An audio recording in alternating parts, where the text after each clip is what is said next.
মায়ের সন্তান আমরা এখানে একত্রিত হয়েছে শুধু কি জন্য? ইবাদত বন্দেগী সুযোগের জন্য, ইলম শিক্ষা করার জন্য। নবী রাহমাতুল লিল আলামিন হাদিস শরীফের ভিতরে বলেন, তালাবুল ইলমি ফরিদাতুন আলা কুল্লি মুসলিম। দ্বীনের ইলম তলব করা প্রত্যেক মুসলমানের উপর ফরজ। আমরা তো শুধু মনে করি যে দ্বীনের ইলম শুধু মাদ্রাসায় পড়া, এটাই শুধু নামাজ রোজা করা, শুধু এটাই কি দ্বীনের ইলম। আপনি নামাজ পড়েন, নামাজ সম্পর্কে যত ইলম আছে এগুলো আপনার জানা কি ফরজ, এগুলো আপনার জানা ফরজ, জানতেই হবে। আপনি ব্যবসা বাণিজ্য করেন, ব্যবসা বাণিজ্য সম্পর্কে ইবাদত, ব্যবসা বাণিজ্য সম্পর্কে ইলম অর্জন করা আপনার জন্য ফরজ। কোনটা হালাল ব্যবসার ভিতরে, কোনটা হারাম, কোনটা মানতে হবে, কোনটা ছাড়তে হবে, কোনটা করা যাবে, কোনটা করা যাবে না, এগুলো কি ইলম অর্জন করা আপনার জন্য কি ফরজ। আপনি গাড়ি চালান, গাড়ি চালানো সম্পর্কে যত হালাল হারামের বিধিবিধান আছে এগুলো আপনার কি শিক্ষা করা ফরজ। আপনি যা কিছু করেন না, আপনি যেই কাজটা করবেন ওই কাজ সম্পর্কে আপনার ইলম অর্জন করা কি ফরজ।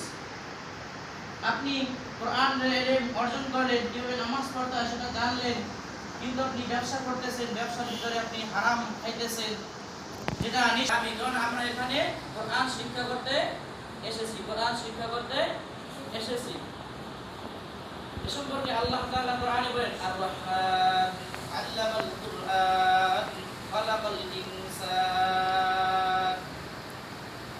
আর রহমান, রহমান হলেন তিনি, আল্লামাল কুরআন, কোরআন শিখাইলেন যিনি, খালাকাল ইনসান, আল্লাহ তাআলা বললেন যে আমি আগে মানুষকে কোরআন শিখাইলাম, তারপর মানুষ বানাইলাম, তারপর মানুষ বানাইলাম। কিন্তু আমরা দুনিয়াতে দেখতে পাই যে আমরা দুনিয়াতে আগে মানুষ হয়েছি, তারপর আমরা কোরআন শিখতেছি। কিন্তু আল্লাহ তাআলা বললেন আমি আগে কোরআন শিখাইলাম, তারপর মানুষ বানাইলাম। তাহলে এর দ্বারা বোঝা যায় যে কোরআন, যার ভিতরে কোরআনের শিক্ষা নাই সে প্রকৃত মুক্তি মানুষ হইতে পারে না। আর যে ব্যক্তি কোরআনের শিক্ষা গ্রহণ করে না সে প্রকৃত মানুষ হইতে পারে না, প্রকৃত মানুষ হইতে পারে না। আল্লাহ তাআলা আমাদেরকে এবং আমাদেরকে বানাইছেন কি জন্য? ইবাদত বন্দেগী করার জন্য, ইবাদত বন্দেগী করার জন্য। সুতরাং আমরা আল্লাহ তাআলার ইবাদত বন্দেগী করব। আল্লাহ তাআলা মানুষ এবং জিন জাতিকে ইবাদত বন্দেগী করার জন্য বানাইছেন, এবং আল্লাহ তাআলা এই মানুষ এবং জিন জাতির কি করবে? হিসাব দিবেন কিয়ামতের দিন।